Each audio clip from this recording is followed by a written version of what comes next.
Bueno amigos, esta es la quinta parte. Vamos a responder en esta quinta parte las dos preguntas que quedan pendientes.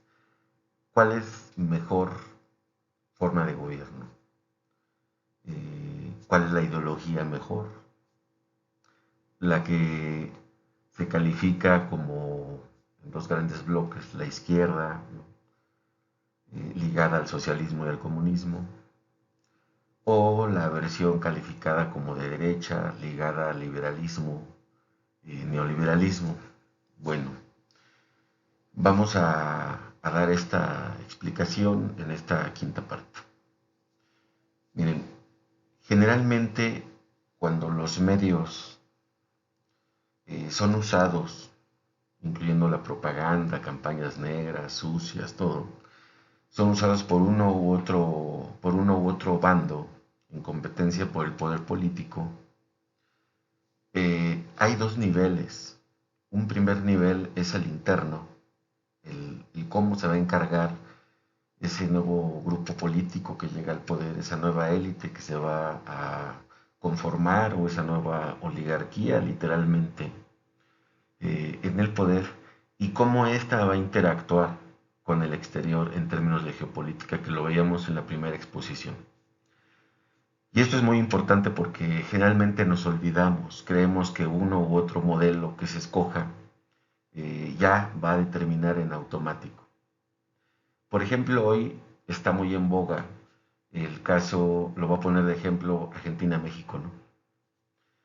El presidente de Argentina ahora va bajo la ideología de el liberalismo, libertarismo, va a privatizar empresas que eran del Estado. Y en México están haciendo en una parte, solo en una parte, aparentemente, adquiriendo empresas o parte de ellas que habían sido del Estado y que se privatizaron y ahora están al menos una parte en control del Estado. Y aquí sucede algo muy curioso. Todos los estados, todos, tienen esta doble interacción entre lo interno y lo externo en su juego que van a desarrollar en términos políticos, ya sea de manera individual, estableciendo un conflicto obviamente con el entorno exterior, o en términos de alianza. Y aquí, cuando vemos las alianzas que hay, es muy ilustrativo observar que cierta inclinación hacia la llamada izquierda apoya, por ejemplo, a Cuba, a Venezuela, para hacer, en términos de alianza, un contrapeso a las políticas norteamericanas, y no solo en exclusiva del país norteamericano de Estados Unidos, sino de la alianza junto con organizaciones mundiales que representan esta injerencia del capital financiero internacional. Entonces estamos hablando ya de alianzas. Es muy importante esta parte porque eh, la línea, la línea que va a marcar, no olvidemos que desde, ya habíamos citado los autores de la antigua Grecia, a los pensadores, es una línea muy delgada en donde se puede distorsionar la forma de gobierno y donde el individuo, al final de cuentas, es el que va a sufrir o va a gozar de manera hedonista las condiciones de vida. Entonces, nos han, al gran público, a la mayoría de nosotros, nos han engañado con el juego ideológico de izquierdas y derechas, de si es socialista, si es libertario. Hay reacomodos internos y reacomodos externos en términos de geopolítica, en términos de alianzas. Por eso es importante recordar que el sistema de partidos tiene una función vitalísima en este juego. ¿Por qué? Porque imaginen ustedes, ya lo veíamos en la exposición sobre el partido político, que el partido político es difícil que contravenga de una manera tan abierta sus líneas ideológicas oficiales. Y cuando se da este cambio, se da esta rotación de poder. Curiosamente pasa, vamos a ver el ejemplo en Argentina, pasa de que llega alguien que se dice libertario, que va a apoyar la libertad de los individuos, y hay efectos obviamente colaterales, indistintamente de si es justificable o no. Y en ese reacomodo de la parte privada, obviamente va a haber muchos que se van a beneficiar. Muchos. Cuando en México se lleva a cabo igualmente los procesos de privatización, se crean nuevos ricos en ese proceso, ¿verdad? De liquidar, de rematar las empresas estatales, y se crean esos nuevos ricos para competir en términos globales. La gran pregunta aquí es que casarse de la manera en cómo se ha inducido al público en general es quitarle la posibilidad de razonar más allá y que en realidad la capacidad del ciudadano, inclusive en términos organizados e institucionales, de poder establecer controles y fiscalizaciones y que estas instituciones tengan una cierta autonomía, es totalmente limitado, totalmente limitado, sumamente limitado. Hay una fragilidad, ¿sí? Por eso cuando vemos la serie de cambios, les decía que el ciudadano común y corriente carecemos de los recursos y las capacidades físicas, inclusive financieras, para saber realmente, porque en el concierto mundial los estados se comportan en esta analogía como individuos y la banca internacional financiera le encanta prestar. El ideal es tener gobiernos endeudados. En consecuencia, la noción de la prudencia de la que hablaba Platón y Aristóteles, los antiguos, tiene que ver en el mundo contemporáneo con los controles institucionales. Realmente tiene que ver con eso. La prudencia tiene que ver con los controles institucionales. Son muy pocos los casos, les decía yo, en donde, por ejemplo, muchos dicen China es China porque es comunista, porque aplica una teoría marxista. Bueno, eso no es cierto. Si después de que se va Mao del poder no llega otro grupo político con una visión de abrirse al mercado, ¿sí?, de hacerse capitalista, no sería China lo que sería hoy. Si hablamos muchos, inclusive se atreven a decir es que el sistema político es político comunista. Bueno, pues tampoco es cierto. Es un sistema de partido único, hay una participación limitada, ¿sí? Esto no significa tampoco que sea el modelo ideal, ni que sea peor. Cada modelo y cada desarrollo de cada estado o nación tiene que ver con sus particularidades y tiene que ver con la visión estratégica de su élite en el poder y cómo esta élite se puede ir conservando, no solo como unicidad, sino como una pluralidad de pensamiento estratégico, vamos a utilizar precisamente la noción de Platón, de una aristocracia que, aunque haya cambios, lo vemos en los países llamados de primer mundo, aunque haya cambios de partido, las políticas principales en términos geopolíticos internacionales tienen una línea definida. Yo creo que eso es de lo que padecen muchas élites de países como el de nosotros y otros países, porque realmente tenemos élites intermediarias. Bueno amigos, espero haber respondido para los amigos que mandaron sus preguntas, espero haberlas respondido, les agradezco su atención.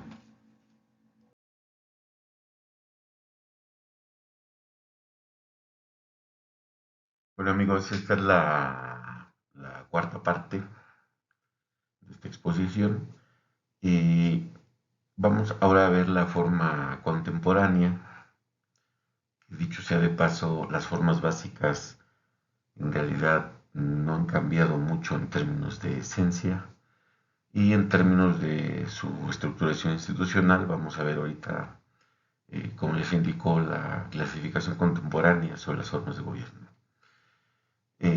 Como en esta parte pueden ver la cuestión de la elección, que es muy básica para definir y separar lo que es una república de una monarquía, mecanismo de elección por el cual se elige a aquellos que van a ejercer el ejercicio de gobierno, lo va a distinguir.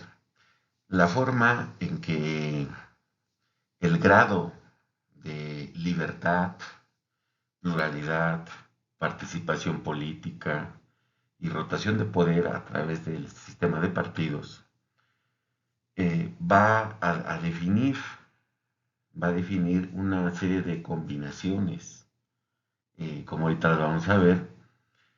¿Por qué? Porque va a determinar este grado, las formas, de hecho, cuando se terminen en un sistema democrático o que simulen una competencia democrática. Esa competencia, esa simulación más bien de competencia democrática, va a ser una especie de simulación de rotación de poder y que va a revestir principalmente los autoritarismos, por ejemplo. Todos se acordarán cuando un escritor famoso hablaba en los 70s, 80s de la dictadura perfecta mexicana, ¿no? De la que tanto se hablaba. Bueno, ese escritor se refería precisamente a un sistema político donde se simulaba una competencia y había un partido único predominante. También puede tomar la forma como un totalitarismo, como una junta o dictadura militar.